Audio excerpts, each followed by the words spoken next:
আসসালামু আলাইকুম। আজকে একটা গল্প করব, মরুভূমি পার হওয়ার গল্প। সাপোজ আপনি আপনার বন্ধু একটা মরুভূমি পার হতে হবে। মরুভূমিটা অনেক বড়, পার হতে হবে। মরুভূমির বাহন আপনাকে উট দেওয়া হলো, উট। এখন আপনাকে 10টা উট দেওয়া হলো যে আপনি মরুভূমি পার হবেন, আপনি 10টা উট দেওয়া হলো আপনাকে। কিন্তু দুঃখের ব্যাপার, আপনার একটা উটের সামনের একটা পা ভাঙা, আর একটা উটের পিছের একটা পা ভাঙা, একটা উট অসুস্থ, একটা উটের কিডনি নেই, একটা মানে এমন মানে আপনাকে 10টা উট দেওয়া হয়েছে, কিন্তু একটা উটও সুস্থ না যে আপনাকে বহন করে নিয়ে ইয়া, মরুভূমি পার হতে পারে।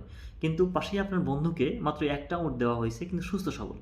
আপনার কি মনে হয় আপনি 10টা উট নিয়ে পার হয়ে যেতে পারবেন, নাকি আপনার বন্ধু একটা উট নিয়ে পার হয়ে যেতে পারবে?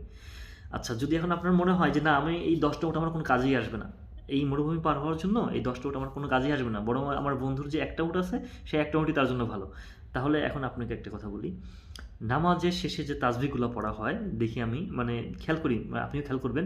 অনেকেই দেখবেন যে সুবহানাল্লাহ সুবহানাল্লাহ সুবহানাল্লাহ, এই যে হাতের তাসবিহগুলো গোনে, এদেরকে যদি এক দুই গুনতে দেওয়া যায়, এত স্পিডে পড়ে হাতের, মানে বৃদ্ধাঙ্গুল দিয়ে গোনে, বৃদ্ধাঙ্গুল দেখা পর্যন্ত যায় না, এত স্পিডে গোনে।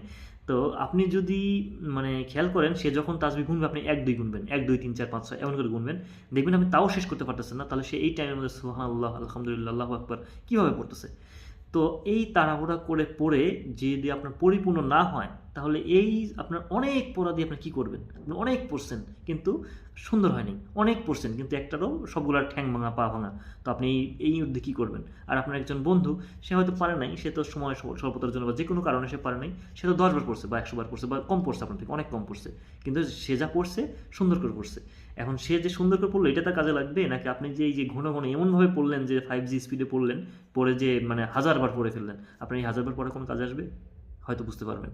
আর যদি মনে হয় যে আপনার অন্য মুসলিম ভাইরা এই ভুলটা করে থাকে, তাদের জানানো প্রয়োজন, তাহলে অবশ্যই শেয়ার করে তাদেরকে জানা দেবেন। ইনশাআল্লাহ। আসসালামু আলাইকুম রহমতুল্লাহ।